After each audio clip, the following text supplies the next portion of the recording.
Hello, hello, hello. Thank you for joining me. My name is Nico Morales. I'm the owner of No Halo Speaking, which is a brand that advocates for sober living. I get to partner with HAC, a nonprofit organization that is working towards healing addiction in our community. We are going to be going on a 4-week journey. And in this journey, what we're going to go ahead and talk about is substance misuse as well as mental health. I'm really excited because I have 3 guests that we're bringing on over the next couple weeks. I'll tell you more about them later. But here's a couple things that I just want to talk about as to why we need this type of awareness in our community. Substance misuse is the term that we're going to be using, and what that encompasses is exactly what it sounds like. The misuse of a substance, whether that's illegal or a legal one. We're also going to be talking about mental health, and mental health has a lot of different aspects to it.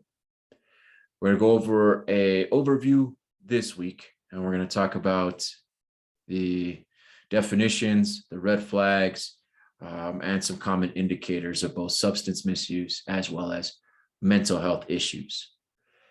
After we knock out the science stuff of it, we're going to talk with 3 individuals who have each shared in their own journey, whether that is with substance misuse or mental health, or maybe not any of it. Quite honestly, I like to bring the perspectives from each angle so that we can have honest conversations about solutions. We need solutions here in New Mexico. Currently, New Mexico has double the alcohol-related fatalities than the nation. Nationwide, per 100,000 people above 21, it's like 3 people per every 100,000. Here in New Mexico, we have 6 people per 100,000 that die from an alcohol-related fatality. For individuals that are underneath the age of 21, the number is smaller, but it's still double the national average. I think it's 1 for every 100,000 nationally under the age of 21 dies from an alcohol-related fatality. And here in New Mexico, it's 2 for every 100,000. Be quite honest with you, I see more bars than I see a lot of other things that we can have in our communities. I have no problem with drinking. Well, actually, let me rephrase that. I have a problem with drinking. I don't see a problem with people who can control their drinking. The reality is we live in a free country and you have the opportunities to make decisions for yourself. We also live in a country that allows certain substances to be sold over the counter, at a bar, in stores. So I can't tell you not to do something that the government says is okay. What I can tell you is you should be thinking for yourself, assessing how these substances impact your life, and if they are allowing you to be the best version of yourself. The reason why I get to speak on these topics, or I should say why I have an authority to speak on these topics, my background does come with addiction. I was addicted to opiates from age 18 to 22. From 22 to 27, I was over drinking, binge drinking. I think the new term that they came up with for what I was doing was high intensity usage is the new term that we're told to kind of use nowadays. In my opiate use days, I was using 60 cc's through a 33 gauge needle every couple hours just to stay well. That means that I wouldn't feel the withdrawal symptoms. For alcohol abuse, I was drinking 2 bottles of rum every day, and that was excessive. It got to the point that I couldn't go more than 2 hours without getting some alcohol in my system before I would start having seizures. These choices that I made led me down some very dark paths, led me into some very broken situations, and I struggled. Health-wise, I struggled with finances, I struggled with relationships, I struggled just in society trying to get along and function. It wasn't until about 3 years ago that I decided I was sick and tired of it. You see, I found myself in the hospital. Um, I had a seizure at work, I believe. They took me over to the hospital, and I wake up in the hospital bed, and it just wasn't a good feeling. But the only thought that I had on my mind was, when do I get out of here so I can get me something else to drink? I understand the mindset that comes with addictive behaviors. I understand the stages that you go through. I've been through addictive behaviors with different substances. I'll be quite honest with you right now, I struggle with sugars. There's these little like pre-baked cookies that Nesquik, I think, or Nestle makes. I'll smash through 12 of those in one night. When I'm stressed, I notice that I eat more of those cookies. When I'm worried about something, I eat more cookies than I normally do. So I still struggle with addictive behaviors. It's just with a different substance now. And they're not as extreme, if I can be honest with you. My binges used to go on for 3 or 4 months.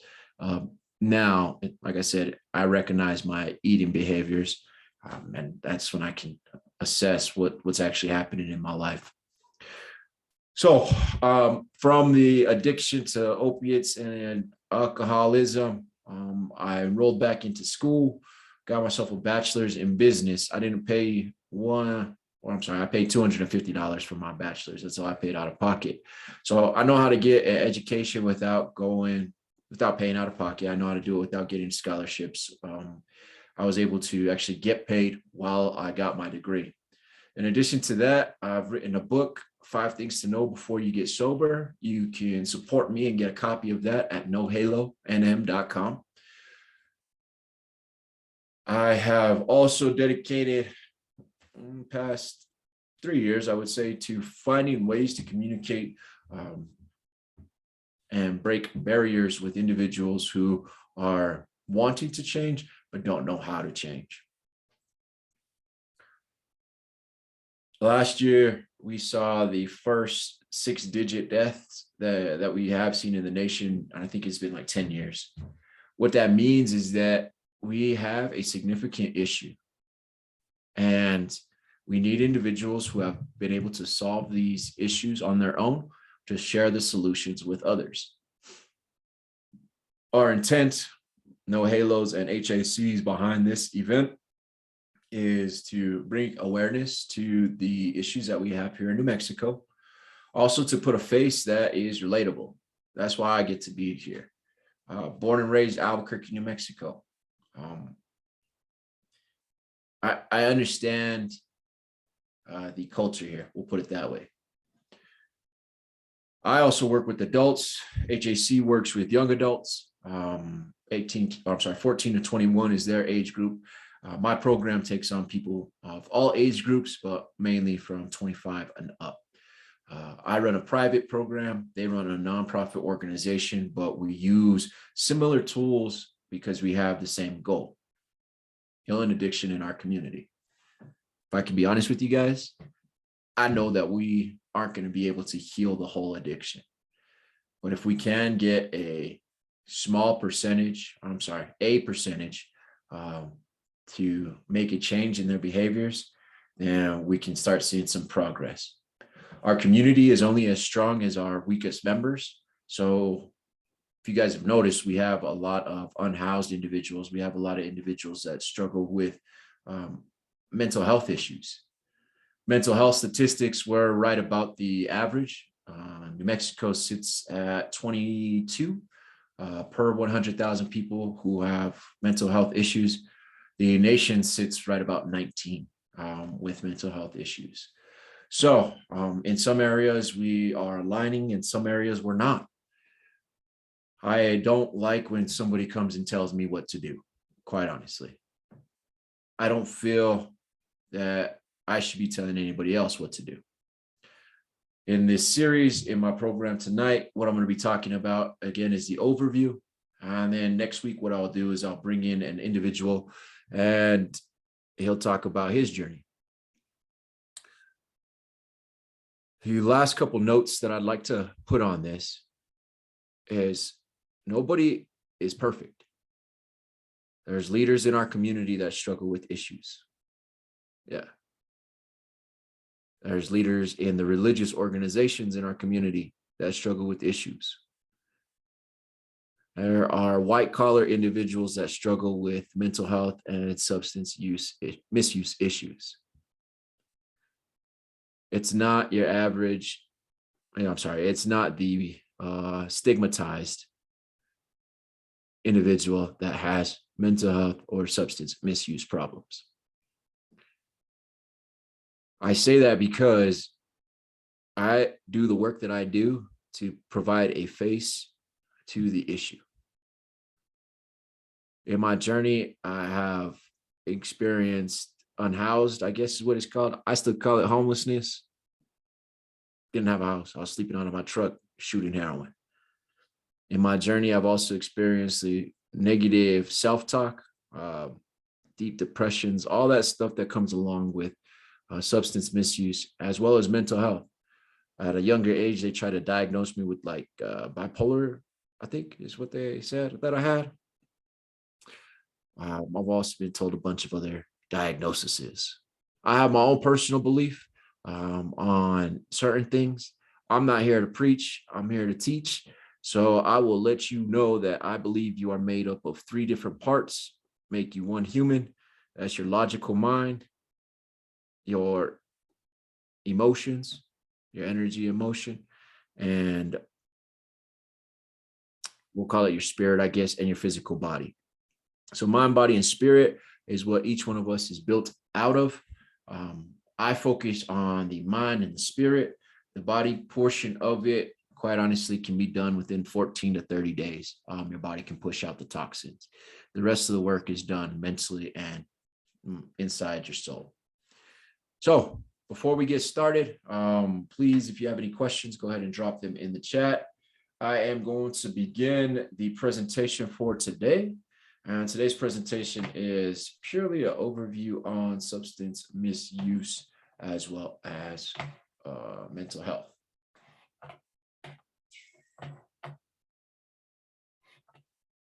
Present that standard. Oh, shucks, give me just a second. Let's do this, share screen. And while I'm doing this, will you please tell me some of the main issues that you guys are seeing within your community? The numbers tell me, because I know nobody has a friend or family member that does drugs or alcohol, but the numbers tell me that 1 in 5 males here in New Mexico overdrinks, and 1 in 7 females overdrinks. The numbers in New Mexico also tell me that 62% of individuals, young students, high school students, have already abused alcohol by the 12th grade. Check this one out. This is another fun fact. 1 in 6 families that used to promote abstinence inside the home, or I'm sorry, not drinking inside the home, they are now telling their kids it's okay to drink at the house. I'm not knocking your choices. Again, you live in a free country. What I am here to tell you is that by the age of 12, if somebody has experienced alcohol or abused alcohol, they're more likely to become dependent on alcohol. By age 15, I believe it is, most individuals have already created the habit of over drinking if they're seeing their parents do it. A lot of the work that I do is with high school students and college students. What I will tell you right now is the biggest barrier that I have getting through to them is their guardian, their parental figure drinks on a constant basis, and apparently they live an okay life. That's completely up to them. What's that called? Subjective. But what we need to change is the mindset behind alcohol and other drugs. If you want to use them, that's fine, but at least have the awareness to know if somebody's watching you, drink more than you probably should. They probably know the smells already. If we want to change the way our community functions, we are going to need to change the way that our adults function. Let's go ahead and get started. we got substance misuse and mental health, presented to you by HAC and No Halo. What is it? Substance misuse is a serious public health challenge. It includes the use of illegal drugs and inappropriate use of legal substances, such as alcohol and nicotine. Yeah, just because the government says that it's okay, doesn't mean that your body thinks it's okay. Just FYI. I guess you should also put cannabis in there now too. What is mental health? Mental health includes our emotional, psychological, and social well-being. It affects how we think, feel, act. It also helps determine how we will handle stress, relate to others, and make choices. Mental health is important at every stage of life, from childhood to adolescence and through adulthood. So just to recap real fast, substance misuse is the abuse of illegal drugs and the inappropriate use of legal substances. Mental health. It includes emotional, psychological, and social well-being. It affects how we think, how we feel, and how we act. On that note, guys, I put that in there for a specific reason, not only because I got these from the government websites, but because if you notice, it affects mental health, affects how we think, how we feel, and how we act.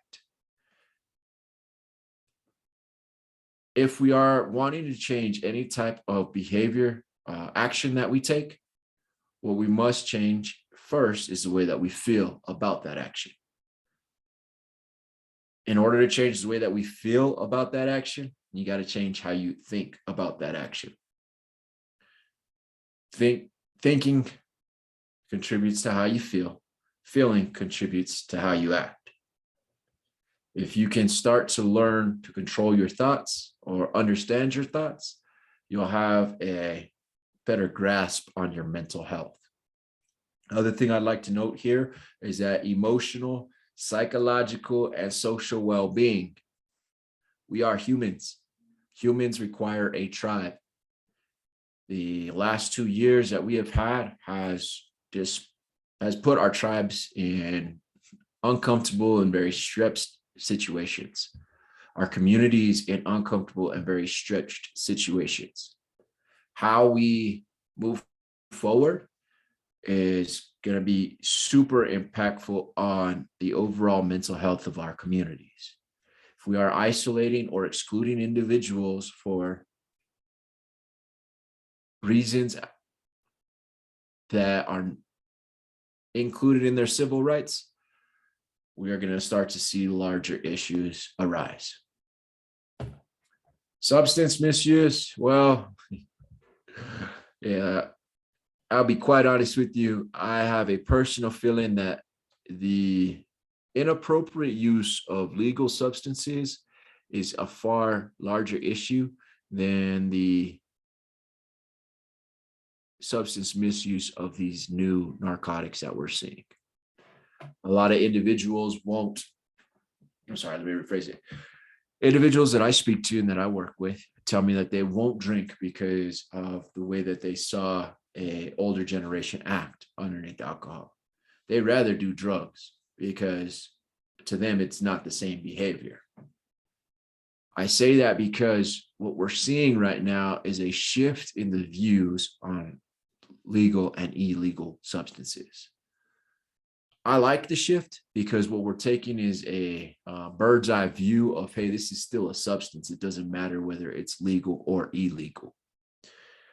I truly believe people should be thinking for themselves. Substance misuse is a serious public health challenge because, again, we live in a free country. And there is a thought that if we live in a free country, we can't tell these individuals how to live their lives. If you try to tell somebody how to live their life, kind of being a dictator. So that's why we got to have these conversations. That's why we got to have these discussions.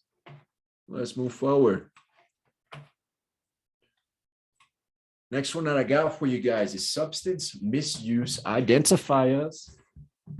The substance misuse identifiers: a decrease in energy and a lack of appetite, inattention to personal hygiene. Now, I'll be honest with you, that one might have to come off the list because some of you guys don't really pay attention to your hygiene in general. So we might have to take that one off the list. But inattention to personal hygiene, teeth, body odors, grooming, those type of things. A decline in performance at work and engagement in relationships. You know what? People around you are going to start to see the indicators that there's misuse of a substance, and that translates in your work as well as your engagement in relationships. If you have your partner saying, hey, you're not the same, hey, I don't really feel like I can talk to you, it's because you're not engaging with them. You've actually replaced your intimacy. You may have replaced your intimacy with your partner with an intimacy with that substance. Financial problems when there previously was none. I know a lot of individuals who are fully functioning addicts and they have full-time jobs, but they have so much debt because they don't understand how to manage their cash flow. Don't get me wrong, I've been in that position myself. Aggressive denial of substance use disorder. Again, these are the substance misuse identifiers that we'll go ahead and commonly see. The substance misuse identifiers that we talked about were a lack of appetite, decrease in energy, inattention to personal hygiene. Again, that's significant. You'll see a decline. Let's put it that way.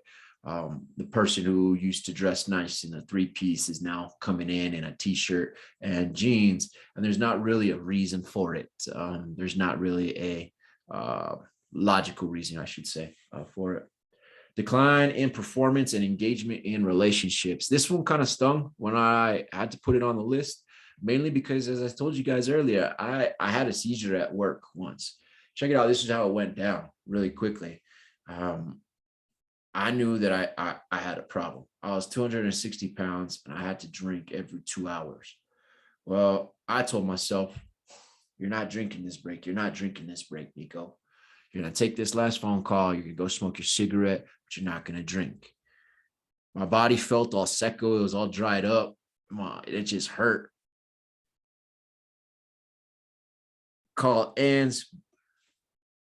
Cool. Take off my headphones, go outside and smoke this cigarette. Let me get my mind right. Give me some water.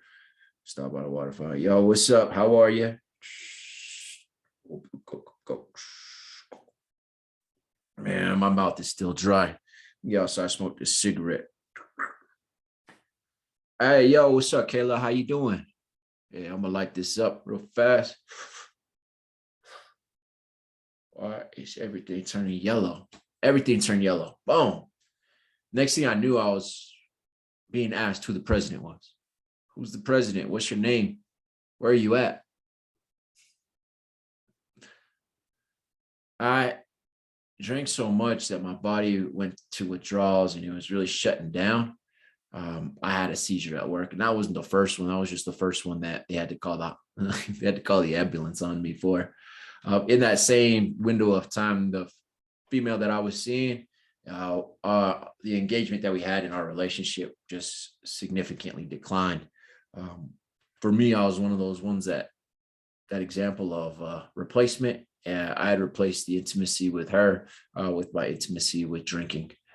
Financial problems. Like I said, I know a lot of full-time workers who are functioning addicts. If there was an individual that maybe is asking you for money when they previously didn't, and there's not really a reason why, there wasn't a severe hardship, financial hardship, or a big bill that popped up, you may want to buy them my book and give them that instead of giving them some money. Aggressive denial of substance use disorder. We've all brought up you may have brought up the problem to somebody, they bit your head off. That's usually an indicator that there's some misuse in these substances. Here are some common red flags that you might see for substance misuse. The individual who may be misusing the substance cannot think about anything else. That is the constant thought reoccurring in their head. When they're out to dinner, I got to drink. When they're driving in the car, I got to drink. When they're at work, I got to do this so I can drink. I say drink. You could replace that with use, smoke, whatever it is. But if the constant thought on your head is what, when, how am I going to use or drink, you may have a substance misuse problem. Quick pro tip on that one that I tell most of my clients, 30 days. If you can't go 30 days without whatever the substance is, you may have an issue. So keep that in mind as well. We just talked about this one, become defensive when questions about the behavior. That should be questioned. I apologize. But become defensive when questioned about the behavior. If somebody's bringing up to you that you might have an issue, you definitely want to go ahead and acknowledge that they care about you that much, that they're bringing it to you first and foremost. Start with some gratitude that you have somebody that cares about you. Secondly, don't bite their head off. If your immediate answer is defensiveness, then you may have a substance misuse issue. Another common red flag is the need to engage in the addictive behavior more frequently and at higher risk. A lot of the times, individuals will say, well, I'm not as bad as fill in the blank. Well, I haven't yet, fill in the blank. Or so-and-so does, I'm okay. If you're justifying your actions, or if you need to engage in that behavior more frequently and at higher risk, you probably have an issue. The higher risk, here's how it worked for me. I started smoking Oxy 80s first. From there, I started shooting heroin. Still trying to get the same high at a higher risk of injecting in my veins this time. Needing to engage in addictive behavior more frequently. I gave you guys the example, and I'm sorry, that was a poor relay of my story, but I hope you got that. I had to drink at a very frequent basis so my body didn't shut down. Our bodies become dependent on the substances that we put in here, and our minds tell our bodies that we can't go without it. So when we start to miss it, that's what causes the withdrawals. Those withdrawals is the physical reaction to missing the substance. I'm not a clinician. I'm not a counselor. I don't have any scientific facts other than that's what I went through. And that is how I would bring evidence to that statement. Mental health identifiers. Mental health identifiers are different. We don't see the same common traits, but we do see some other identifiers. There's an individual that I work with, and he gets to view the world in a very special way. A lot of times, though, he's wanting to compare stuff that he's doing with stuff that I'm doing. And I let him know that the way that I adult is different than the way that he adults. And the way that he adults is different than the way that I adult. But because we're both, quote unquote, adulting or maturing, growing, whatever you want to call it, there's identifiers that will say how well you are doing at it. For instance, the identifier that I use with him is how clean his room is. If his room is clean, I know where he's mentally at. If his room is a mess and there's all kinds of stuff, then I can kind of identify there might be something going on. I use that as my own example because, again, these mental health identifiers are determined by a range of socioeconomic, biological, and environmental causes. No one can tell you how to be the best version of the adult that you need to be, best version of the person that you need to be. You're the only one that can determine that. The best way to determine that is by establishing daily tasks that have to get done. There's a book, it's called Make Your Bed. I would suggest reading it.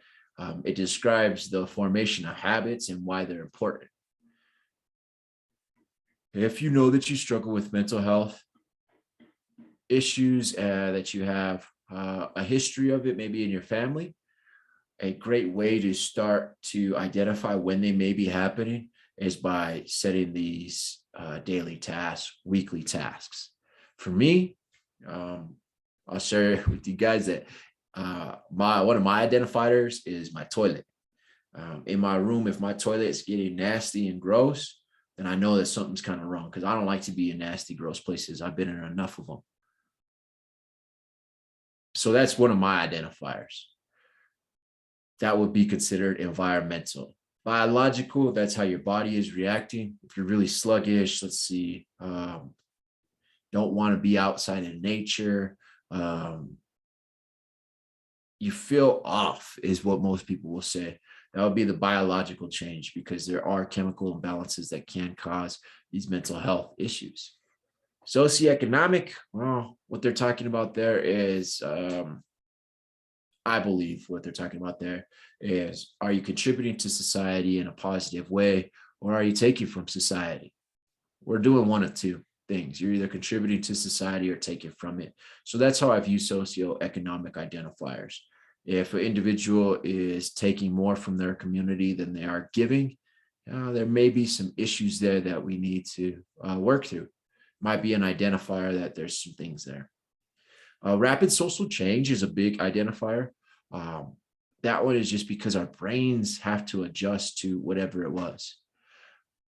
That can be changes in school, changes in location, changes in living situations, changes in guardianship, a loss of individuals, immediate removal of somebody from your life. Those rapid social changes can cause some real mental health identifiers there. Perceived violation of basic civil rights and political and socioeconomic and cultural rights. This one, I believe, is a predominant identifier for mental health. We live in a society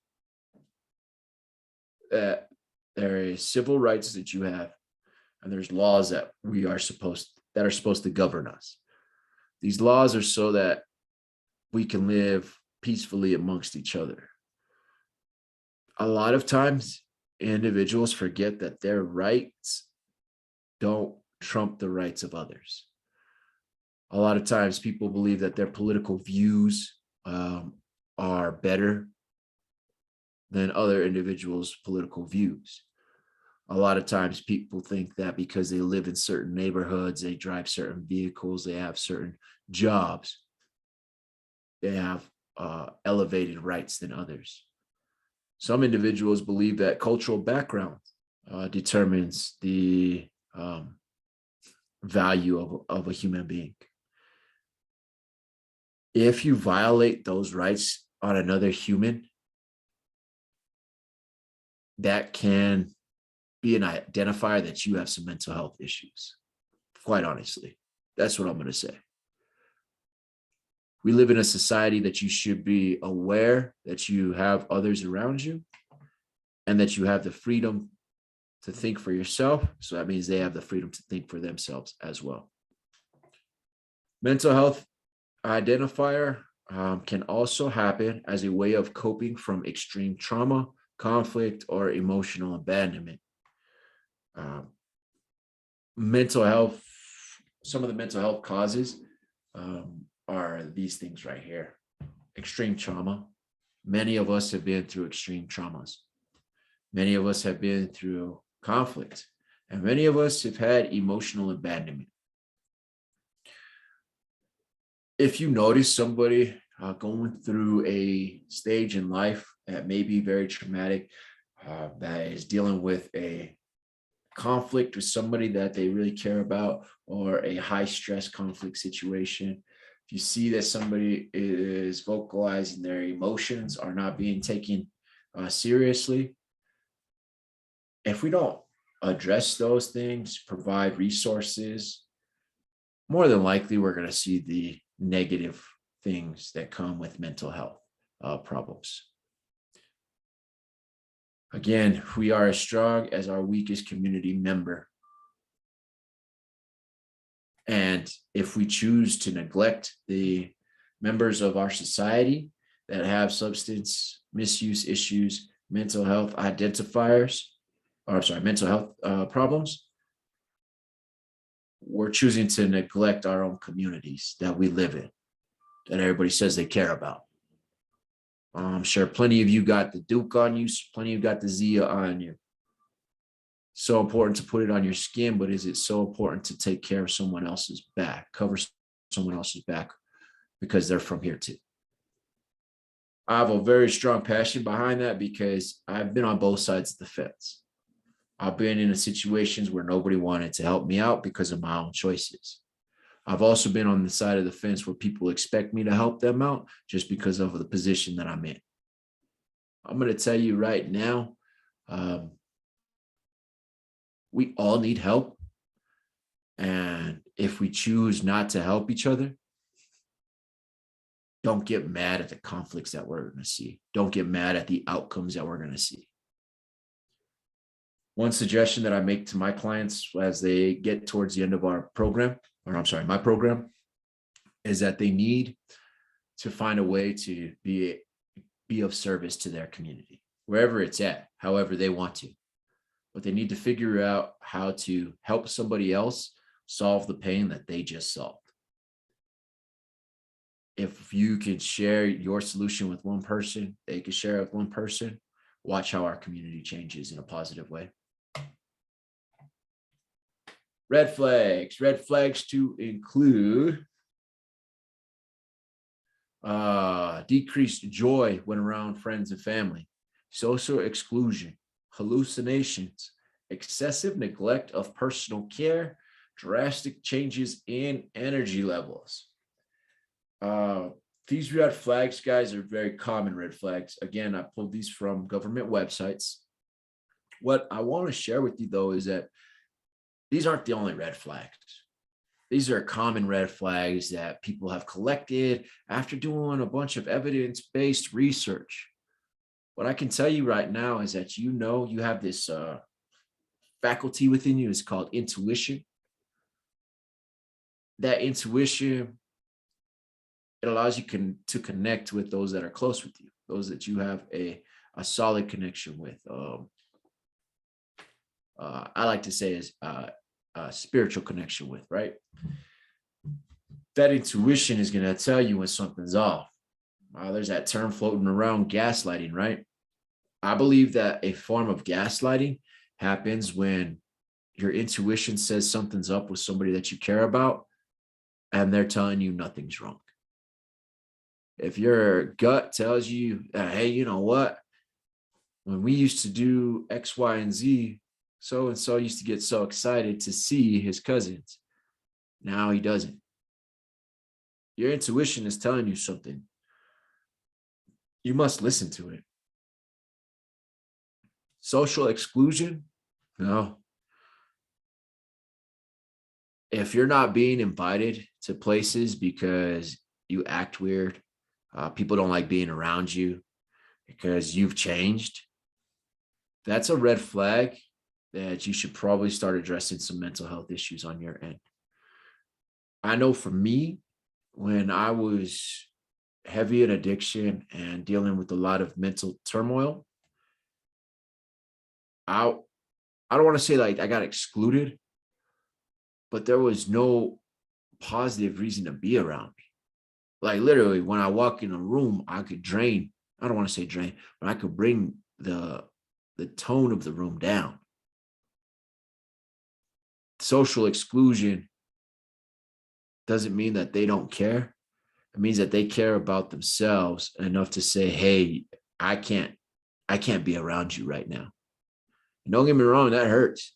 I got some people that I knew from high school. I don't talk to them anymore whatsoever because I had to exclude myself. I was excluding myself with the choices that I was making. That's what was happening. Hallucinations, those hallucinations are not fun. Hallucinations do happen and they should be taken very seriously. What I will say though is that a lot of times hallucinations are stories that we're telling in our minds, minus the, real clinical reasons for it. But a lot of the times it's just us. I'm sorry. Let me take that back.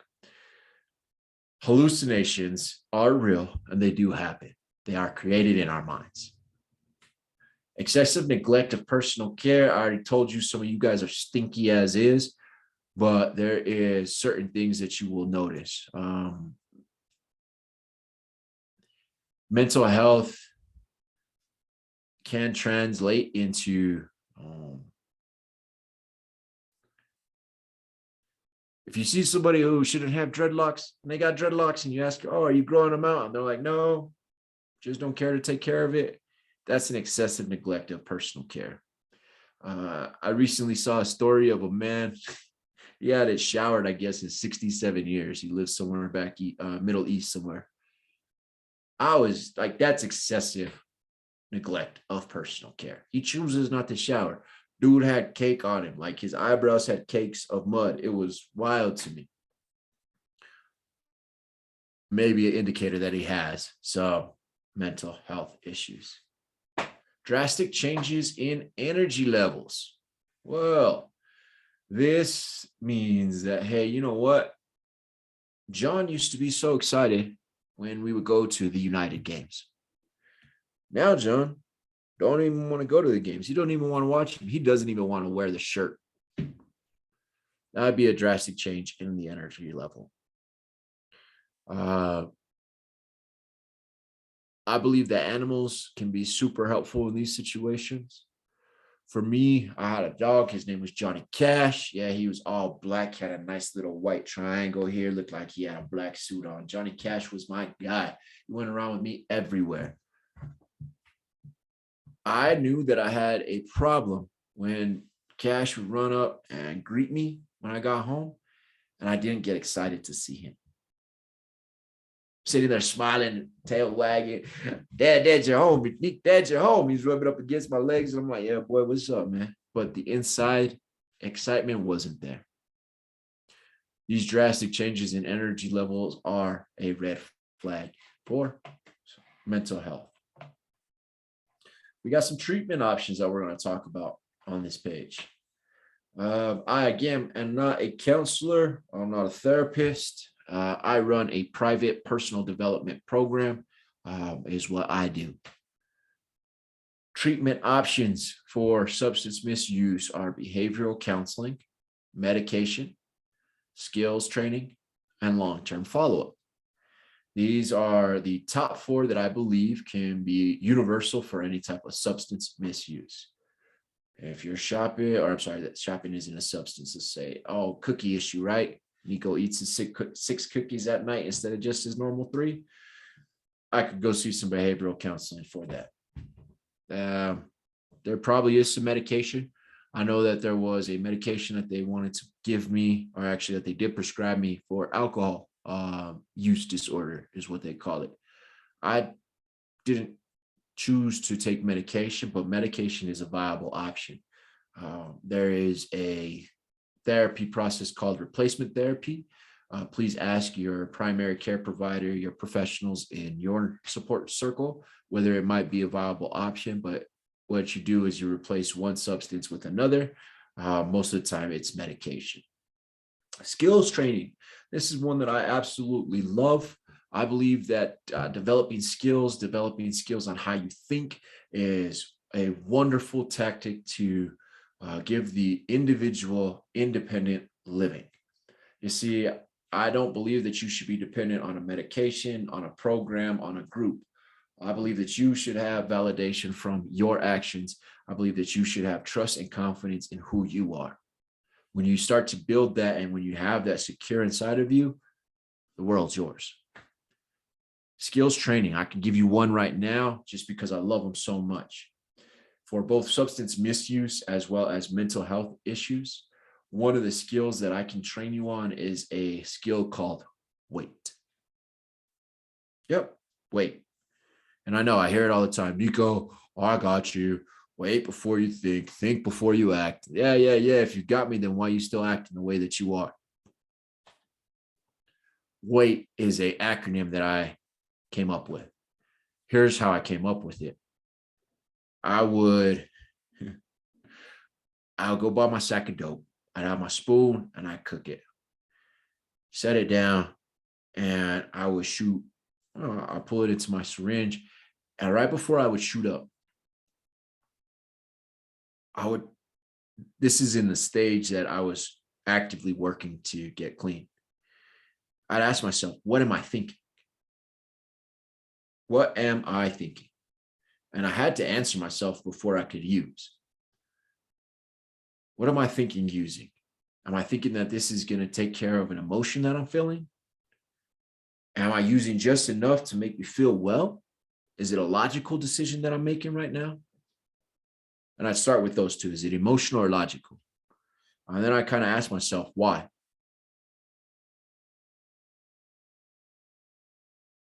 If you're struggling with substance misuse or changing a behavior, the WAIT skills training is beneficial. You could either take 3 deep breaths and then ask yourself, what am I thinking? Or you can count to 15 and ask yourself, what am I thinking after you're done counting to 15? This is a way to become aware of your own thoughts, why you're thinking them, why they may have arisen, and how you can move past them. Again, take 3 breaths or count to 15 and ask yourself, what am I thinking? Once you've asked yourself, what am I thinking? Is it emotional or is it logical? Then you'd go, oh, it's an emotional reason. Well, why do I need to use to take care of this emotional reason? Once you get that answer, you ask yourself why again. You could repeat that as long as you need to, because you need to start identifying what the root of your trigger is, what it's called, but what the root of your desire is, what I like to call it, because you're either desiring to escape pain or you're desiring to get pleasure. That's what we as humans do, one of the two things. So if you can learn to identify what you're doing in that moment by taking a moment to wait, ask yourself, what am I thinking? You'll gain some insights on yourself. Long-term follow-up is a great one. This is after somebody has completed a program such as the 12 steps or one of our beautiful and helpful facilities, inpatient facilities that we have here in New Mexico. Long-term follow-up is really just maintenance. That's the last stage of change, and that's maintaining your sobriety. There's different ways people do it. I have a friend who loves to go out hunting to maintain his sobriety. Like that's how he does his thing. I have other friends who maintain their sobriety by smoking cigars with their homies. I got other people who have individuals who are allowed to check in on them and ask them how they're doing to maintain their sobriety in a long-term follow-up situation. Treatment options for mental health. Thank you guys so much for sticking around with me at this point. We are almost to the end of it, and then we'll do some question and answers and get you out of here. Again, I hope that you do join us back next week. I'm excited to bring in my guest. I'll let you guys know about him here in a moment. The treatment options for mental health are psychotherapy, medication, case management, support groups, self-help plans. Psychotherapy, that one's where you go see a professional clinician. Medication, they have some medications that can alter the way that your chemicals work in your brain. Guys, again, it's okay to take medications when you have a chemical imbalance. It's totally fine. It might be even more beneficial for you and the way that you function in life. So don't be afraid of, medication. Everybody's journey is unique. So that's why we put these 5 here. Case management is super helpful because having someone else care about you, that is a comforting feeling. Feeling abandoned, feeling alone, feeling by yourself, that hurts tremendously. Case management ensures that there's somebody there who's watching over the situation that you're in. They're not there to babysit you by any means. You're responsible for yourself. Need to keep doing what you need to do. They help out in giving you support. Support groups. There's plenty of support groups. And can I share with you guys? It doesn't have to be a AA. It doesn't have to be a church. A support group could be the soccer team that you go and play indoor soccer with. A support group could be the gym people that go at the same time of the gym that you do. They don't have to know that they're your support group. You just have to know, hey, I get support from them. I get great interactions with them. I don't want to miss that because of my mental health problems. These support groups, they have different ones also that are facilitated by professionals. I know UNM and Press, I believe Blue Cross Blue Shield also has some support groups. Shout out to our MCOs that take very good care of the individuals here in town. Self-help plans. I'm all about self-help plans. I won't lie, guys. I am very anti-authority. I don't like being told what to do. You could ask me to do anything and ask me for the shirt off my back. I'll more than likely give it to you. But tell me to give you the shirt off my back, not going to be as willing to do that. So for me, self-help plans work out great. I'm not promoting, that type of independence because it got me in a lot more trouble. It took me a lot longer to solve some problems than it should have. But self-help plans are super helpful for mental health. A self-help plan that I love to teach is the SMART method, SMART goals. They're applied through all different industries, but it's being specific about a change that you want to have, figuring out a way to measure that change, making sure it's achievable, making sure it's reasonable, and that there's a time limit on when you want to get it done or when you're going to reassess. There's plenty of other examples of self-help plans. I know some people who plan out their day every hour. There is another idea that they have that says time yourself, like within 2 hours, I'm going to do my laundry, my dishes, all my house tasks. The next 2 hours, I'm going to do my work tasks. The next 2 hours, I'm going to do my social tasks. Whatever it is, there's plenty of self-help plans out there if you do want to independently work towards better treatment. I have a personal belief that addiction is not solved by sobriety. The fact of the matter is there's not too many people out there who could live a sober lifestyle. Because if we're talking sobriety, right, we have to factor in that sobriety, I believe the term that everybody likes to use is that your mind doesn't get altered. What a lot of people forget is that we live in a society that has stimulated a lot of the stuff that we have. So the reason why we don't think an apple is sweet anymore is because we have candy. That candy, that sugar, stimulates your mind in a different way. I know some individuals who can't go without coffee. And if I were to bring up that they have a problem with coffee, they get super defensive very quickly. So caffeine alters the mind. I truly believe that connection is the solution to mental health issues as well as substance misuse issues. Having a tribe, having a community, having like-minded thinkers around you reminds you that you're not alone, reminds you that you're not crazy, and gives you the opportunity to get the mental pressure off. Far too many of us had too long of stretches being by ourselves. It is the idea that we must do these things on our own that will drive most people crazy. And that usually causes a lot of the problems that we're starting to see for post-pandemic. I have a community that I have created. And what I've seen is some incredible changes with the individuals that participate.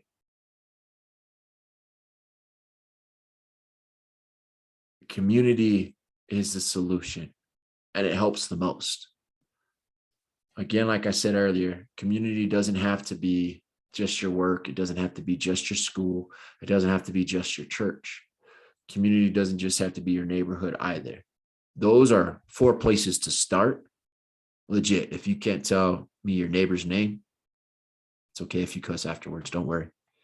If you can't tell me what's happening, maybe with your best work friend in personal life, if you can't tell me what's going on at school outside of what you're learning, and if you can't tell me somebody that you are connected with in your religious organization and how they bring value to your life or how you bring value to theirs,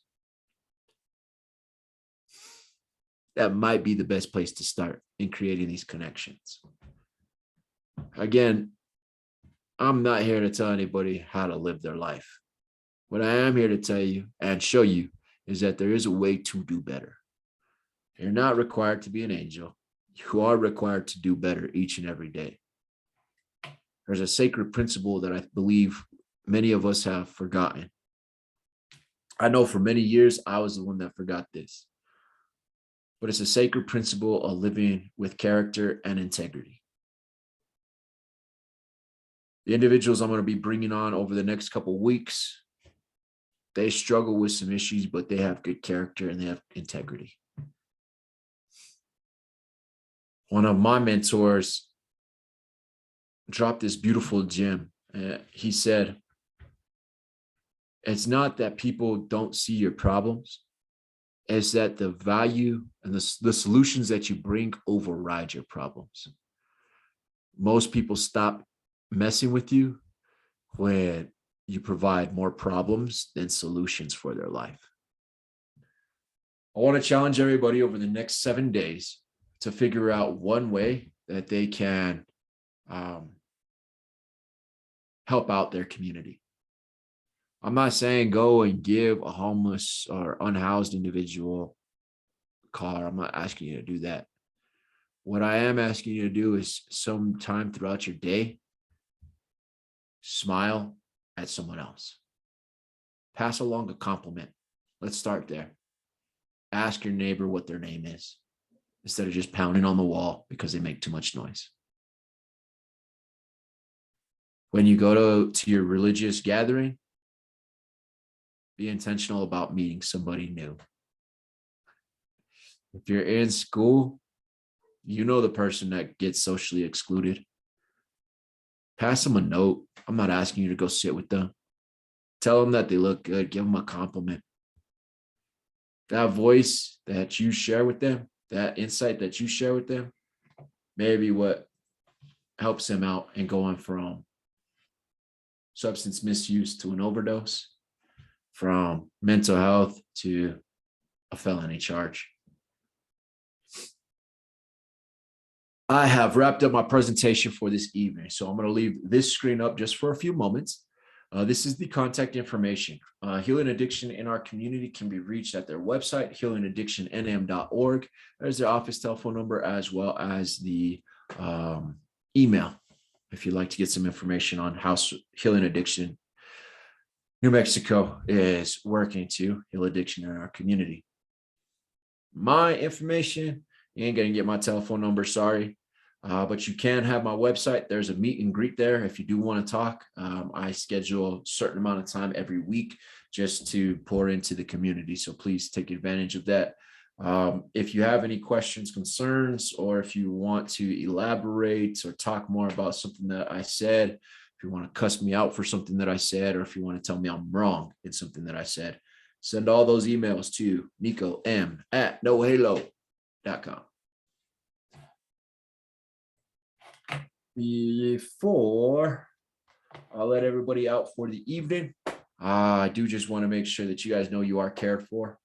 You are an amazing human being who has something to contribute to this world. I will be back next week. And next week, what I'm going to do is I'm going to bring my boy Jay Chase with me. I'll be giving you guys some snippets about him throughout the week. But I'm going to tell you, this individual's got a really cool story. So I'm not going to take any of the glory from his story. But what I will tell you is he is a returning citizen. He is a good man. He is a strong character. And his spirit, his joy inside of him, man, it excites me. So I'm excited for you guys to meet him. I'm excited to have dialogue with him. I love to talk to him any chance that I get. But I'll be introducing you guys to Jay Chase next week. If you have anybody that is a returning citizen that doesn't believe they can achieve some high levels, please bring them. I believe that will be very beneficial because my boy Jay Chase has done some significant things since he has returned. I thank so much to Healing Addiction in our community for allowing me to be the host tonight. I hope that you guys took some sort of value from this presentation. Again, the goal is not to be an angel, it's to do better. It's okay to not have a halo. All right, y'all.